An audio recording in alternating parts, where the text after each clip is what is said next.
And we have actually been looking at chapter 18 quite a bit over the last couple of weeks. And it's a pretty familiar amount of material. And we've been leading up to this. We've already covered a lot of this information, but I hope to highlight chapter 18 and get all the way through it tonight, so we'll see how it goes. Last week I opened up with a prayer from the Word of God section. It was hymn 290, which I thought was very fitting and appropriate for this lesson. But since we used it last week and didn't get into chapter 18, we're going to use a different prayer. Hymn 294, which is also appropriate. Also from the Law and Gospel section of the hymnal. So I'm going to open up with this prayer from hymn 294. O Word of God incarnate, O wisdom from on high, O truth unchanged, unchanging, O light of our dark sky, we praise thee for the radiance that from the hallowed page a lantern to our footsteps shines on from age to age. The church from her dear master received the gift divine, and still that light she lifteth o'er all the earth to shine. It is the golden casket where gems of truth are stored. It is the heaven-drawn picture of Christ, the living Word. It floateth like a banner before God's host unfurled. It shineth like a beacon above the darkling world. It is the chart and compass that o'er life's surging sea, mid mists and rocks and quicksands, still guides, O Christ, to thee. O make thy church, dear Savior, a lamp of burnished gold, to bear before the nations thy true light as of old. O teach thy wandering pilgrims by this their path to trace, till clouds and darkness ended, they see thee face to face. Amen. So our topic for tonight deals with the Word of God. And it might seem strange to take this at lesson 18. You might think, a lot of times in our conversations with people, we say, if we can't find agreement on the doctrine of God's Word, it doesn't really do any good to have a conversation with them. We've had that conversation before. And so it might seem strange that we get all the way here to chapter 18 in our study, and now we're dealing with the doctrine of the Word of God and what it is. But it's interesting that one of the things that we see is as we study God's Word, let's say that somebody doesn't agree with us on the fact that the Bible is the Word of God.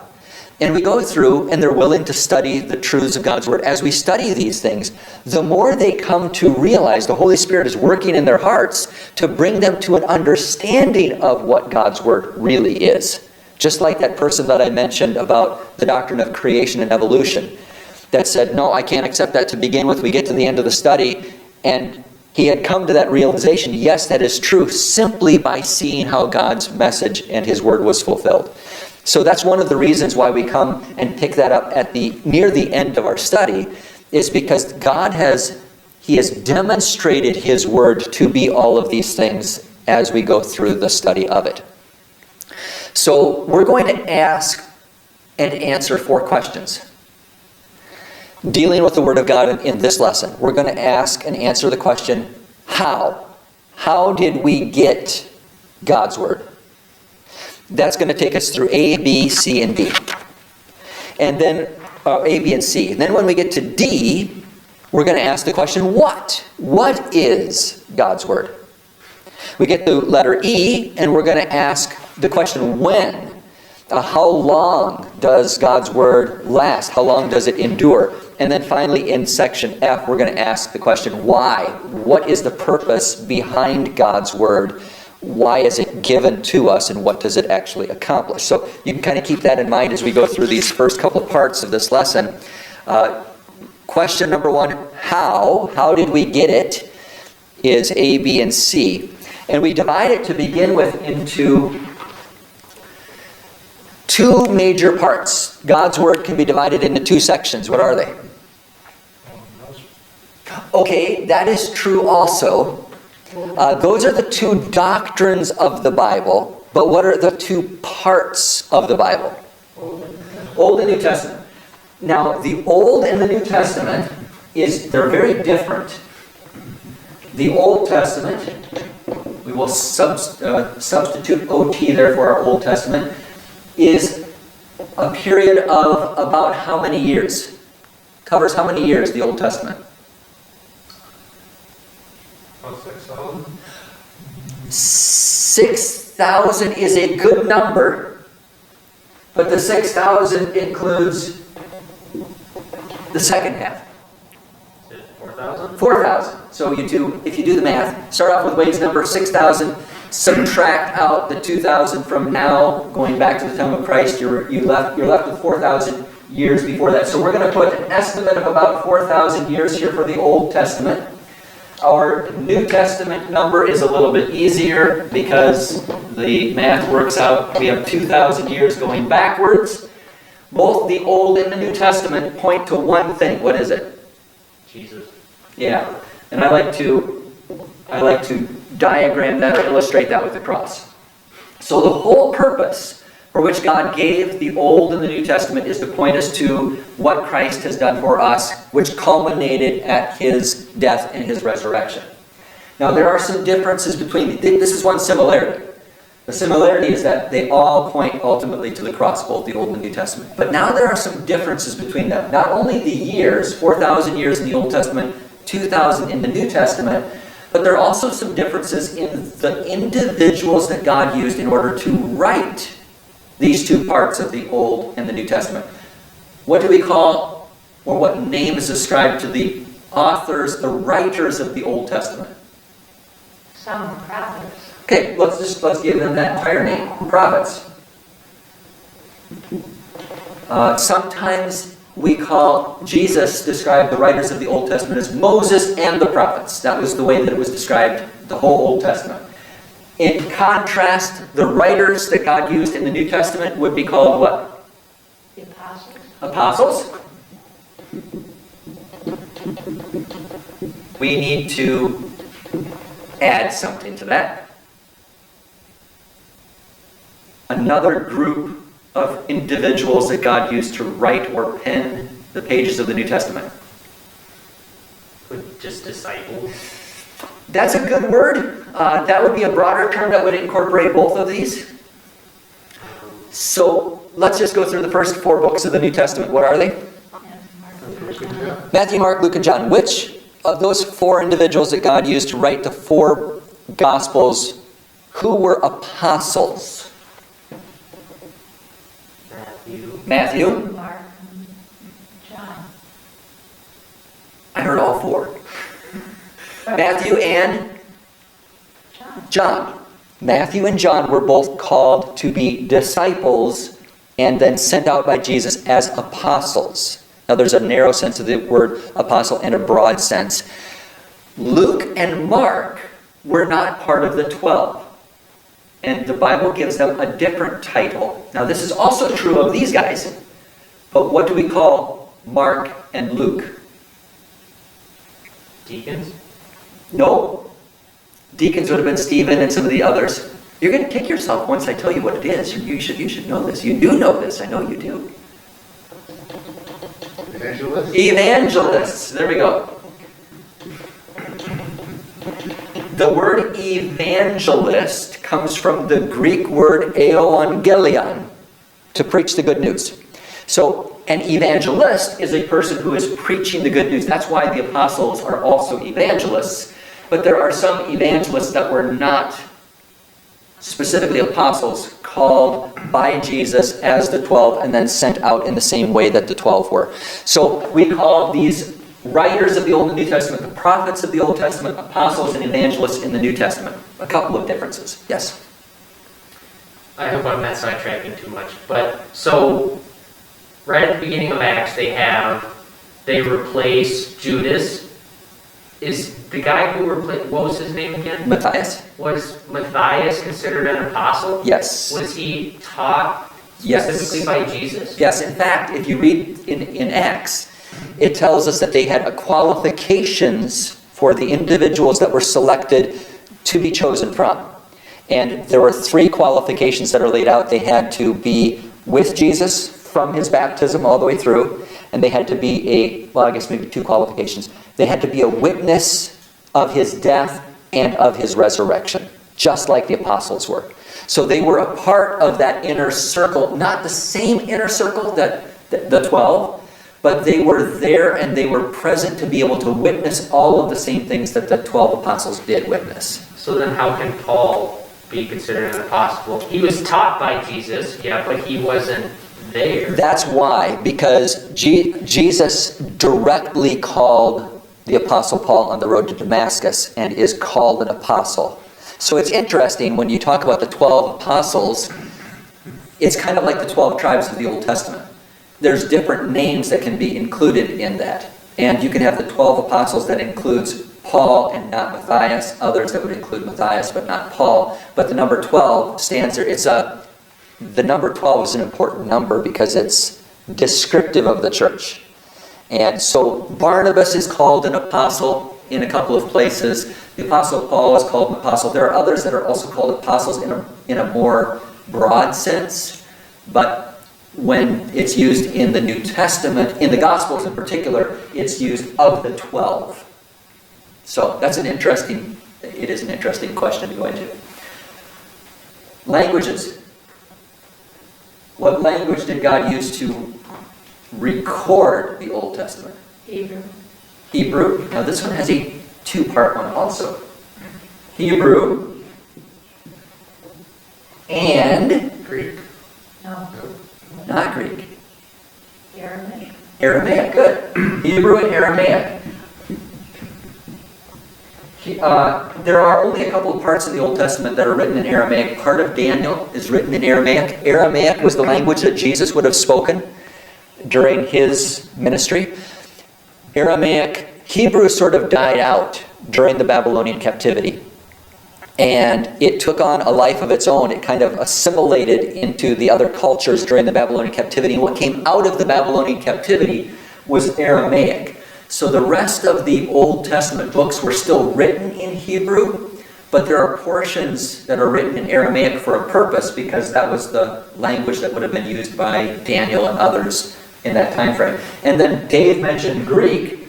Greek was the language that was used to pen the New Testament. So different languages that were used over all of this period, but again for the same purpose.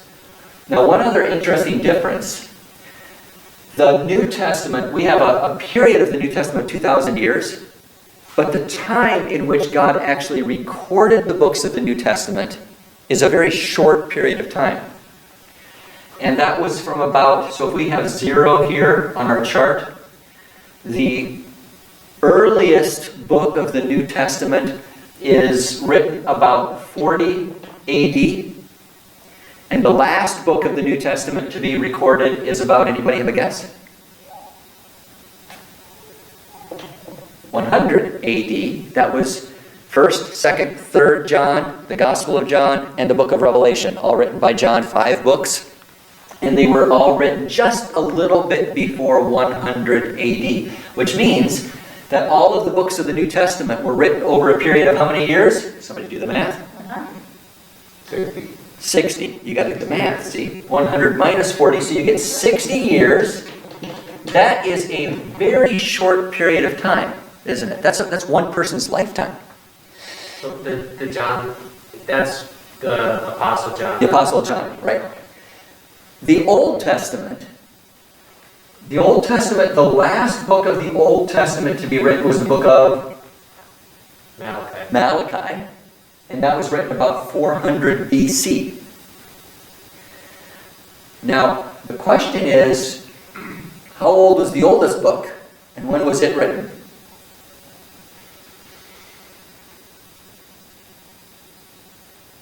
Before Moses died, that's how old is it? Okay, before Moses died?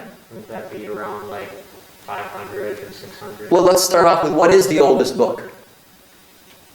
Genesis. Now, there's a little bit of debate on that because who wrote Genesis? Moses. Okay, so if we use Moses, does anybody know about when Moses lived? Wouldn't it be around like 500 to 700 years after creation? 507 years after creation. But we need, 500 to 700. we need a lot more time than that. So if we have 4,000 years here, 2,000 years would put us at about the time of Noah. Noah, yeah. Another 500 years after that would put us at Moses. So that would be about 1500 BC. About 1000 BC you would have David. No, I missed a V. And then 400 you get Malachi. So 15, yeah, it's math again. 1500 to 400, how many years do we have there? 1100 years. So the Old Testament, not only does it cover a larger amount of time because it covers 4,000 years of history, whereas the New Testament only covers about 60 years of history, maybe 50 years from zero at the time of the birth of Jesus until the end of the book of Acts, or maybe some dates of the Apostle Paul, about 60 AD. It covers a very short period of time, whereas the Old Testament covers a very long period of time. And we're going to come back to this in just a little bit when we look at the amazing nature of what God does through, you know how many different people God used to write books of the Bible? How many books are there? 66 in our English Bibles. So there were less than that in the Hebrew Bible because they combined certain books together, like we have 1st and 2nd Chronicles, 1st and 2nd Kings. Ezra was combined with Chronicles, etc. So 66 books. How many different writers would you guess that there are in the Old and New Testament together? Well, authors, yes. You're on the right track. We're going to get to that in a little bit. Yes, one author, but how many writers?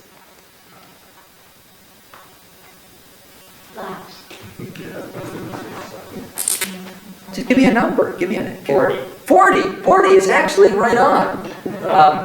40. No, that's a guess because there are a couple of books that we don't know exactly who wrote them. They don't tell us, but that's a pretty good guess. So if you think about the New Testament, the Apostle Paul wrote 13 letters by himself.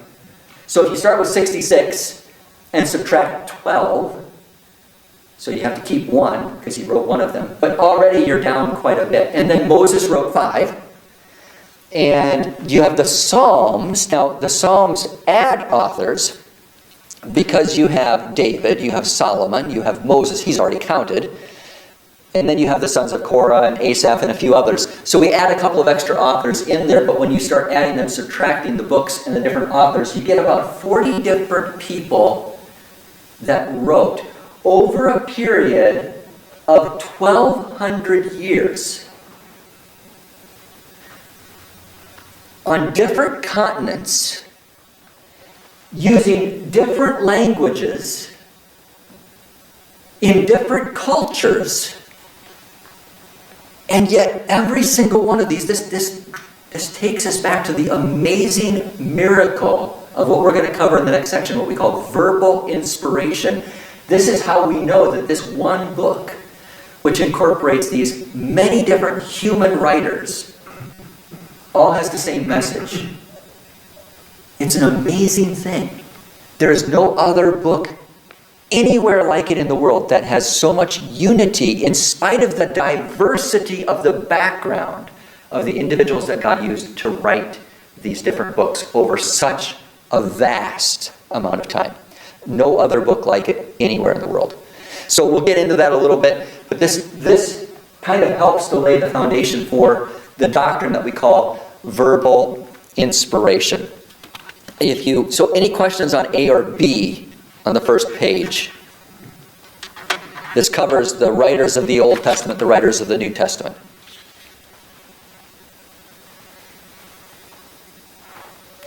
So section C then is the doctrine of verbal inspiration. This is a very important doctrine of Scripture.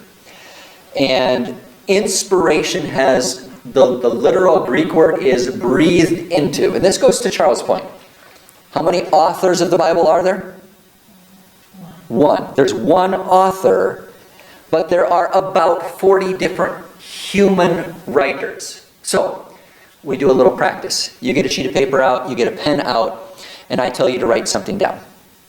Okay, I tell you to write down, my name is Joe.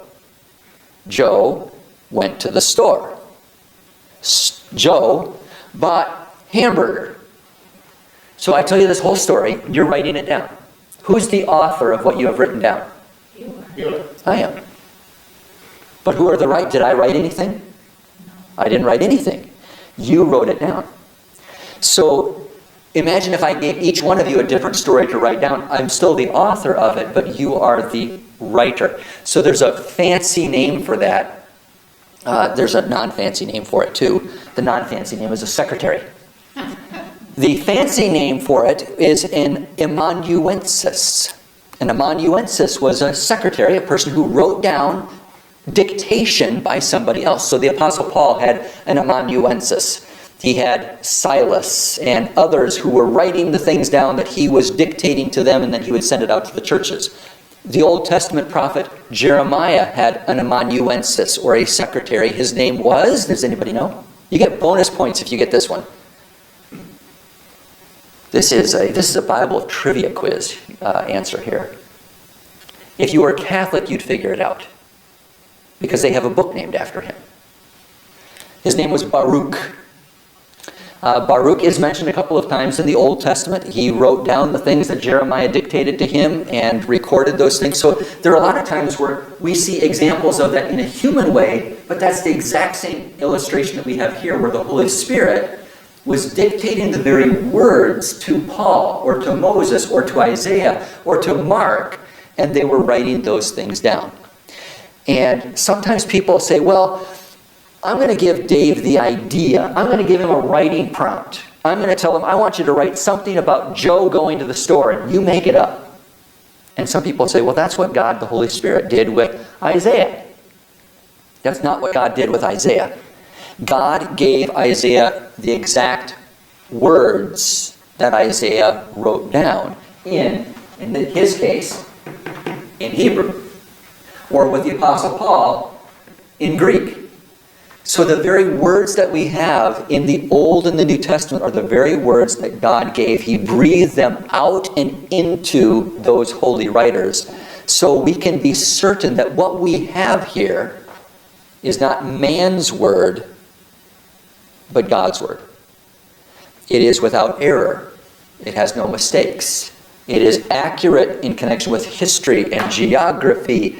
Anything that it records, it is accurate about. And what's amazing is, as we take a look at what we call the external evidence that demonstrates the reliability of the Bible, it shows itself to be true. Whether it be with archaeology or history, people have said, oh, Pontius Pilate, he didn't exist. And then archaeology uncovers a stone near Caesarea that has the name Pontius Pilate on it.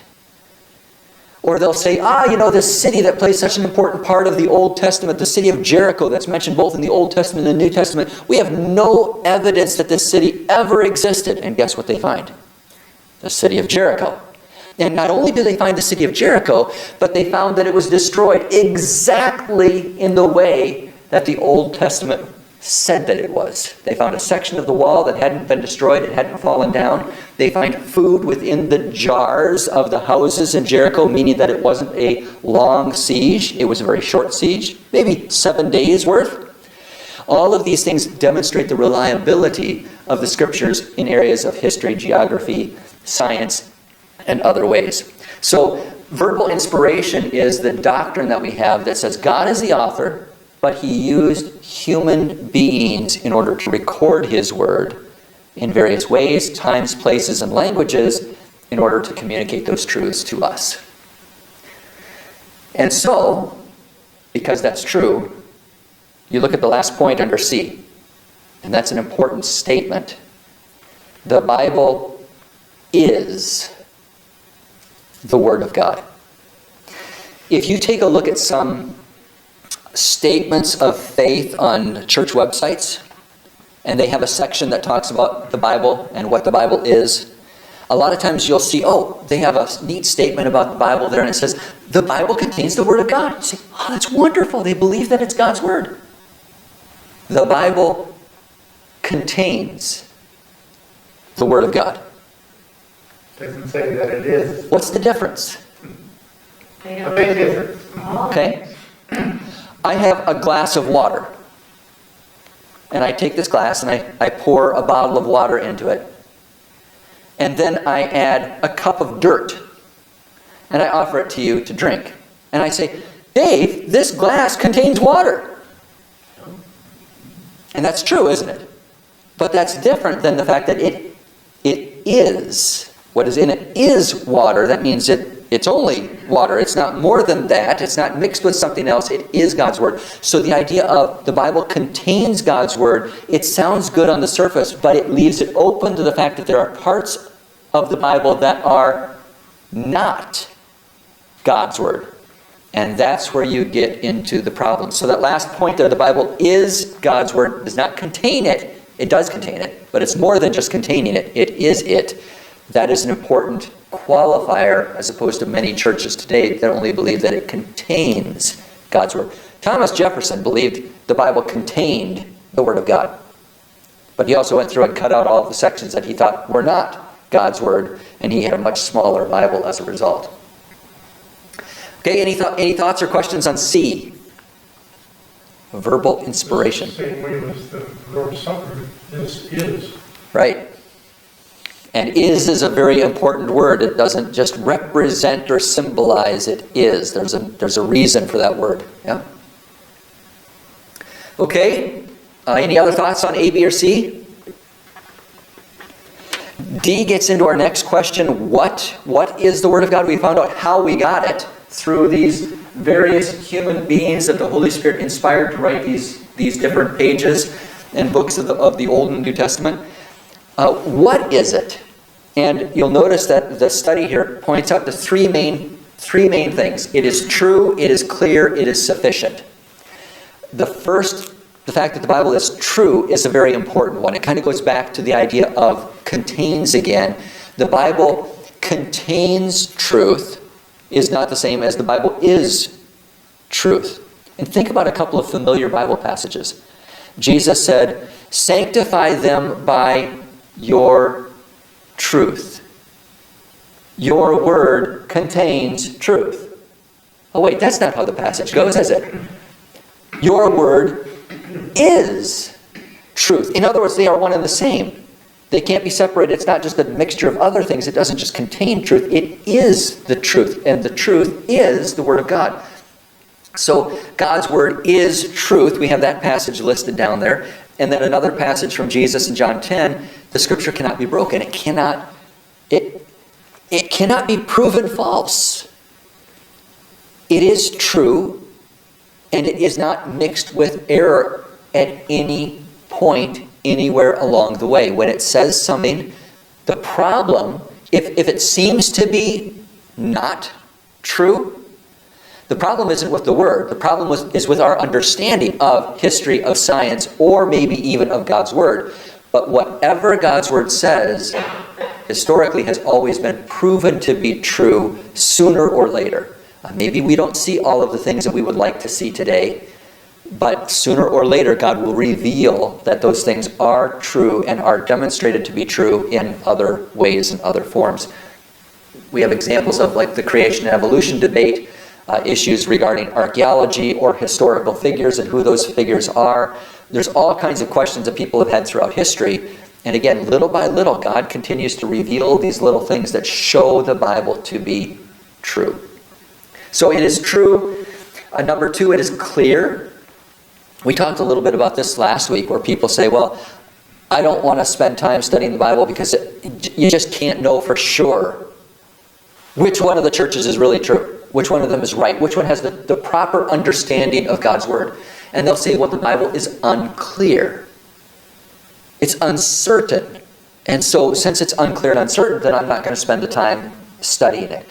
And we talked a little bit about how simple and clear the basic message of the Scriptures is. It all points to this. And a child can clearly communicate and tell what the main message of the Bible is. Now it is true that there are some things in God's Word that are difficult to understand. Peter acknowledges that.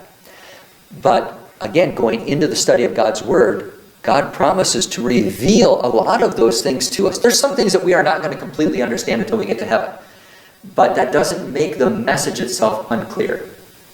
The Bible says that God is not the author of confusion. He doesn't write the Bible in order to confuse us. He doesn't want it to be complicated. In Bible class in New Ulm, we have been studying millennialism. And we've been going through the Olivet discourse of Jesus in the Gospels. And there are some things in there that are really hard to grapple with, whether they're talking about the day of judgment on the last day and Christ's return, or whether it's talking about the judgment of Rome on Jerusalem, that day of judgment. And so some of those things are really hard to wrestle with, but the more that we study in God's Word, little by little, those things become more and more clear to us. So a big part of it isn't the fact that God isn't clear. It's just that our understanding at times is clouded either by a lack of knowledge of other parts of God's Word or a lack of actually digging into God's Word in order to understand and see what it is that He is revealing to us. So true, clear, and then sufficient. And this gets into some of the other religions or cults that we have around us. For example, the Book of Mormon. The Mormons say, the Bible isn't sufficient, we need something else. We add the Book of Mormon to it. Or can you think of any other examples of individuals or religious groups that say the Bible is not enough, we have to add something to it? We talked about a few last week. So, I don't know if it's exactly the train of thought you're talking about. My coworker who is charismatic, so believing that Christians can and still have these works of wonders like speaking in tongues, etc. One of my conversations with her, she ended up talking about one of the reasons that God still allows us to have works and wonders. And one of the reasons is she says, to get people to understand God's Word and to really accept it in their hearts. So she says that people don't care about God's Word. They need something to reel them in. And so the only way for them to open their hearts to the Scriptures is if they see you speak in tongues or prophesy something that's going to happen to them, stuff like that. And the point that I was trying to make clear to her is that God's very clear that people don't need anything else. Right. So if even Jesus gives a very specific parable about not needing, with Lazarus, not needing anything else besides God's Word, why would He say that and then give you this in order to do the exact opposite of that? It doesn't make any sense. Yeah, the charismatics would be a really good example of that, because what do they replace with God's Word? Works. Okay, it can be works. Like works of one, like Yeah, works of wonder. direct revelation from God. God reveals something in our hearts, and then we are to, and you're right, what it does is it minimizes the importance of God's Word, and it says, this is more important. This is what you need, when it's really the opposite. It's kind of like what we started with this lesson. When you go through and you start studying God's Word, those things become more and more clear. Because God has given us His Word so that it helps us understand other parts of His Word. We don't need to seek divine revelation in order to get that. God's already given it to us. And you pointed to the parable of Lazarus and the rich man, which is mentioned in the study here. That's one of my favorite places to take people. You remember the story of Lazarus and the rich man? There's the rich man, he had everything, and there was this poor beggar, Lazarus, and he would eat at the crumbs that would fall from the rich man's table. And finally, the rich man and Lazarus both died. And Jesus tells us this picture. He says, the rich man is in hell, basically, and Lazarus is in the bosom of Abraham, which is in heaven. And they're having this discussion between the two of them. And the rich man says, it's miserable here. I wish I would have known how bad hell was. I would have done things differently. And so he says to Abraham, send Lazarus back in order to tell my family just how bad it is. And you have this beautiful picture that Jesus gives. He says, first of all, nobody can go back. But then he says, they have Moses and the prophets. Let them hear them. He says, they're not going to believe even if somebody comes back and rises from the dead. And what I love about that parable is that God did raise a different Lazarus from the dead. And when that Lazarus was raised from the dead, it only confirmed the unbelief of the Pharisees in order to condemn Jesus and have him put to death. It was the last straw for them. And so this is a beautiful picture of the sufficiency of God's word, that we have everything that we need in Moses and the prophets. We don't need anything else. It is complete. It is sufficient. It is everything that God wanted us to have. So it's an excellent passage for people like the charismatics who are seeking all of these other things. Let's go back to my original question. Any other groups come to mind that replace the sufficiency of God's word with something else? Catholics, Yes, what do they replace it with? good works that happen, Okay, it can be good works. sacraments that don't really save you from anything. But where do they get those ideas? The Pope, The Pope is one. So the words of the Pope as he speaks ex cathedra from his throne, that would be one. And the other would be the councils and traditions of the church. Those are used to interpret the scriptures, so they have a higher standing than God's word. And it's exactly the same as the charismatics. And here's what's interesting, is the charismatics and the Catholics, they don't want to be anything alike at all. Neither one of them. The Catholics don't want to be like the charismatics, and the charismatics don't want to be like the Catholics. And yet, when you start breaking their doctrines down, you find that they do the exact same thing. The result is always the same. They get to the same point by rejecting the truth of what God has given. It doesn't matter if it's in the sacraments like you were talking about. You get something that replaces the authority of God with, whether it be, well, we don't need the sacraments, so we throw them out. We don't need them. It's all about us and what we do. But it takes us away from the truth of God's word, whether it be traditions or the popes or direct revelation or the Book of Mormon. There's all of these different ways that we substitute something else in the place of what God has actually given to us for our good. Any thoughts? True, clear, and sufficient.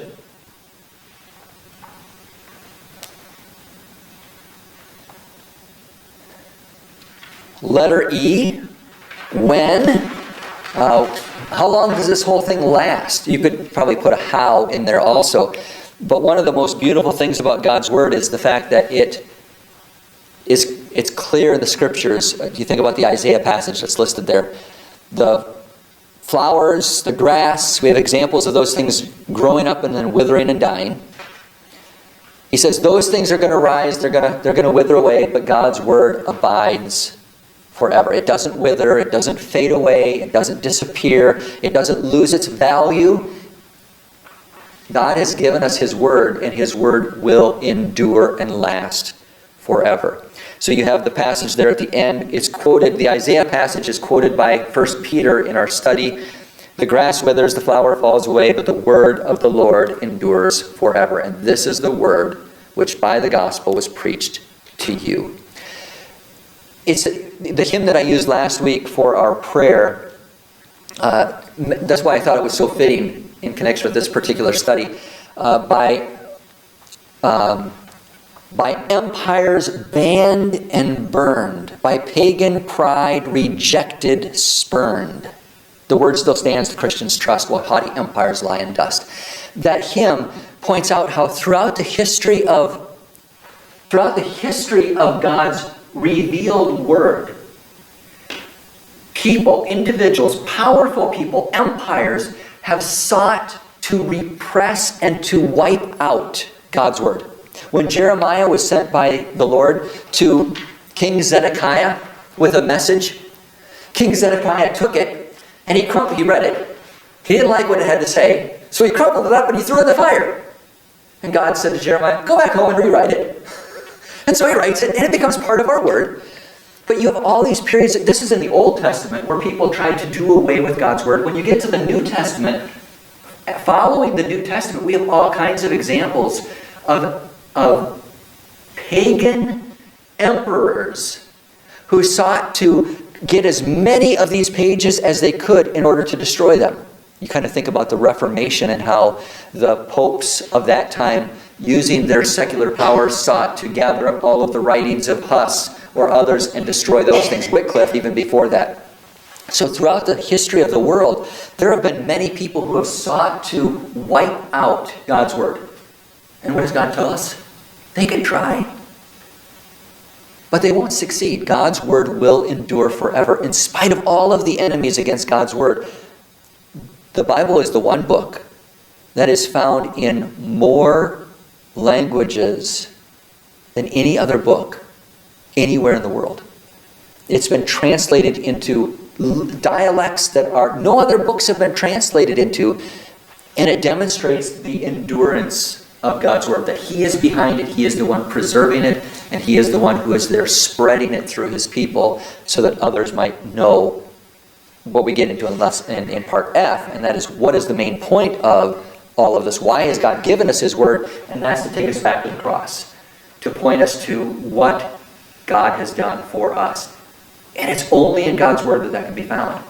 We have the natural knowledge of God inside of our hearts. It's the conscience, the revelation that, yes, there must be a God around us somewhere because of everything that we see. But the only way we can learn who that God is through the inspired scriptures that tell us who that God is and what that God has done for us in the person and work of Jesus. Any thoughts?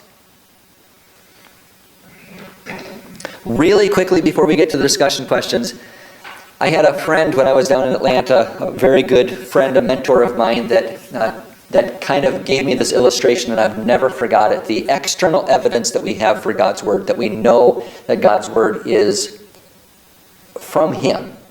And he said, all you have to do is remember your hand. And so he said, the pinky finger represents prophecy. It's amazing to look at the prophecies of God's word and to see how those prophecies were fulfilled to the minute detail. So we can just talk about the prophecies related to Jesus and how detailed those prophecies are, that He would be his side would be pierced, His hands would be pierced, He would be numbered with the transgressors. All of these very specific details. I'm amazed at one of Daniel's prophecies that tells us very specifically the nations that were going to follow the Babylonians. He says it's going to be the Medes and the Persians. They're going to be followed by the Greeks. And then he says there's going to be another empire after that. He doesn't name them as the Romans, but he describes them. And these are hundreds of years in the future. So the details of the prophecy demonstrate the fact that it comes from God. So pinky finger, prophecy. What's this finger? The ring finger. And the ring finger represents? Promise. Yeah, forever, a promise. I like to use the word unity. The unity between the husband and the wife. The ring finger reminds us of the unity of the message of God's word, Old and New Testament. There's no other book like it that has such an emphasis, in spite of 40 different writers, over 1,200 years of writing in different languages, on different continents, and yet the message of those 66 books in our English Bibles demonstrates the unity of those 40 individuals because there's one author, as Charles said. It's the Holy Spirit.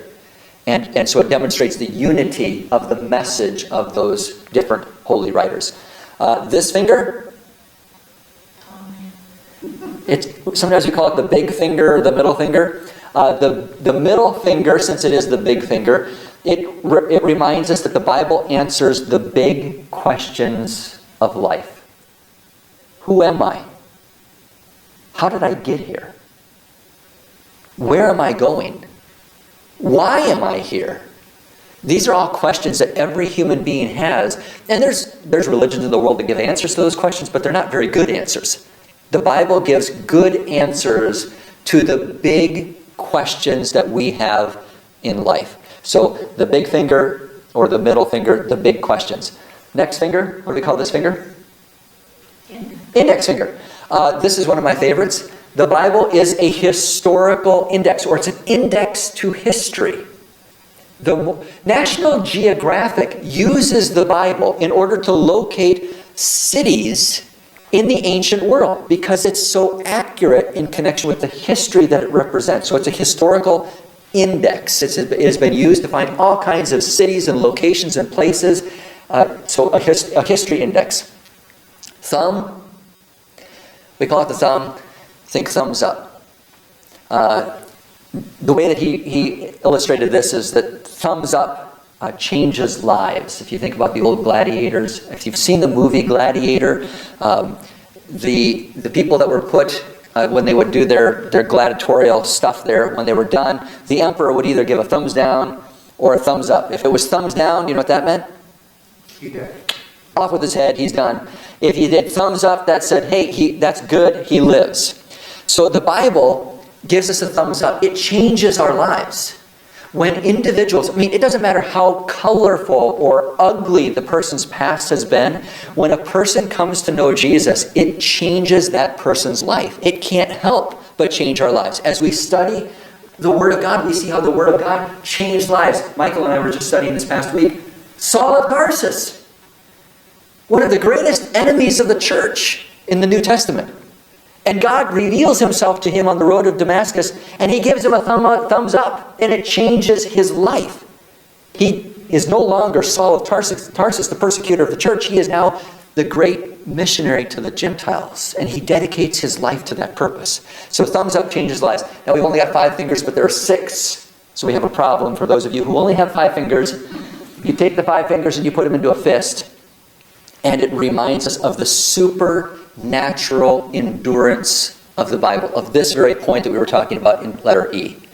That the Word of God endures forever. In spite of all of those who have tried to destroy it, to wipe it off, God's Word is and will endure forever. So it's a really nice reminder, if you think about your 6 fingers, how God's Word, we have all kinds of not only internal evidence that demonstrates that it is the Word of God, but there's all kinds of external evidence that also points to the fact that what we have in these 66 books is not from man, but it is divinely given by God himself. All right, any questions on A, B, C, D, or E, or F? You will have to answer questions quickly. 6 minutes. Number 1. God told man in the Garden of Eden, of every tree of the garden you may freely eat. So I can read fast too. But of the tree of the knowledge of good and evil you shall not eat, for in the day that you eat of it you will surely die. You will not surely die, the serpent said to the woman. How does the devil use the same method to tempt us today?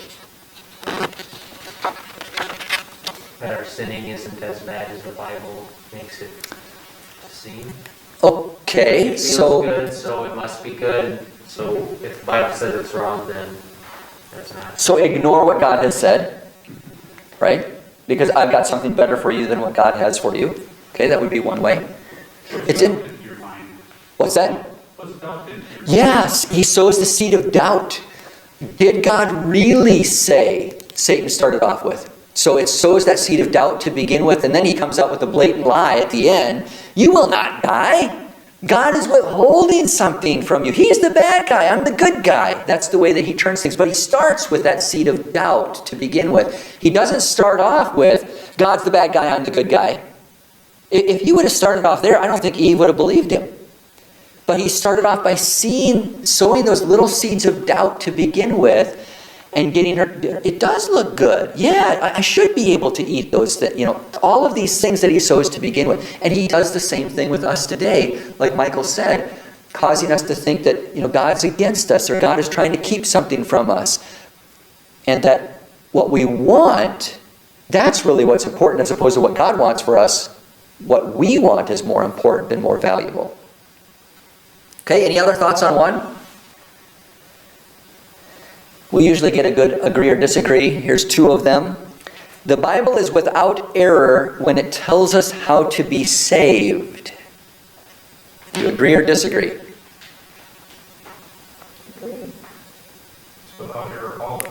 Okay, so Dory's right. We could say, yes, that is a true statement, right?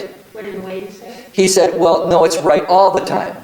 So notice, this is kind of like the Bible contains the Word of God. The Bible is without error. We're going to qualify that. We're going to say it's without error only, it's almost implied, only when it tells us how to be saved. So the implication there in the way that that's worded is there are other things in the Bible that are not true.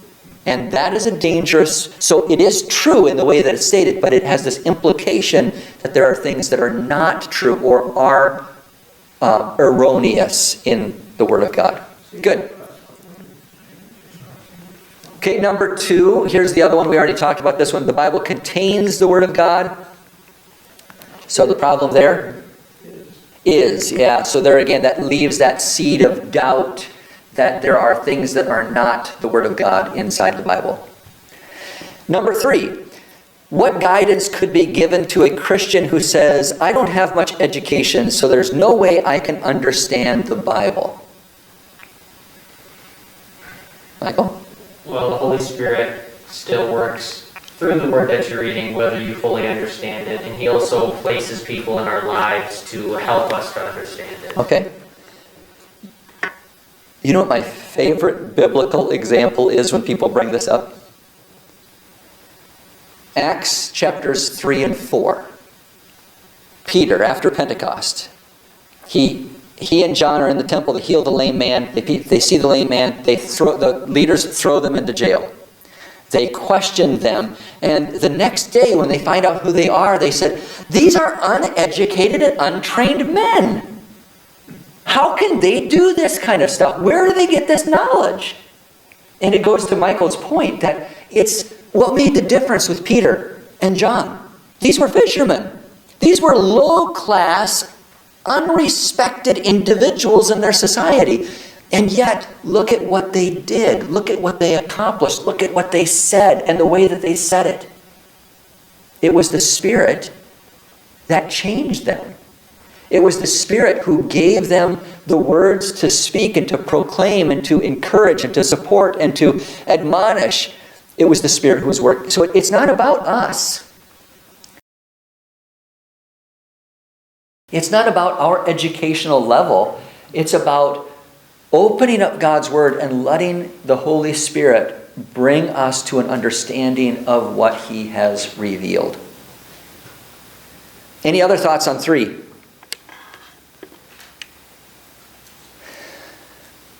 Number 4, in 2 Corinthians 5:20, Paul calls himself an ambassador for Christ. In what ways are the Old Testament prophets and the New Testament apostles, we might even say and evangelists, ambassadors? What does an ambassador do? Spreads the word, or news. Well, let's take it in just a basic sense. We have an ambassador. Okay, they represent someone to someone else, right? And it's not they don't get to make up their own decisions. They have to bring the message of somebody else and proclaim that message on their behalf. So in this case, now going to your point, Dave, an ambassador is doing what? Spreading God's word. Yeah, we have a message to proclaim. It's not our message, it's God's message that we are sent to proclaim to the world.